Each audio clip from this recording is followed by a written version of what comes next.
The sintering mesh filter process mainly includes the following key steps. 1. Material preparation.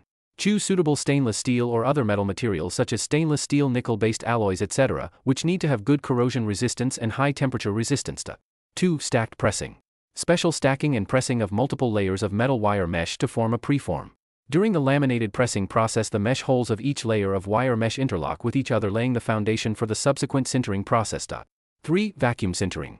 Place the preform in a vacuum environment for high-temperature sintering. During the sintering process, each layer of wire mesh is tightly combined to form a uniform and ideal filtering structure. The vacuum environment helps to remove gases and impurities during the sintering process, improving the filtration accuracy and durability of the filter element. 4. Welding and processing. For stainless steel sintered filter cartridges, high-precision welding processing is also required.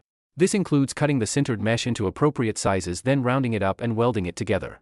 During the welding process, it is necessary to ensure roundness, and after welding, the weld seam should be corrected to make the overall appearance more beautiful. At the same time, it is necessary to protect the welding environment with argon gas during the welding process to prevent the sintered mesh from being burned out. 5. Testing and inspection. After the sintered filter element is completed, a series of tests and inspections are required to ensure that its filtration accuracy, pressure resistance, and heat resistance meet the design requirements. This includes measuring parameters such as density and magnetism of the filter element to determine the appropriate sintering temperature and holding time. 6. Subsequent processing. According to specific requirements, subsequent treatments such as cleaning and passivation should be carried out on the sintered filter element to improve its service life and filtration effect. In summary, the sintering mesh filter process is a complex and delicate process that involves multiple key steps and links. Each step requires strict control of process parameters and quality requirements to ensure the performance and quality of the final product.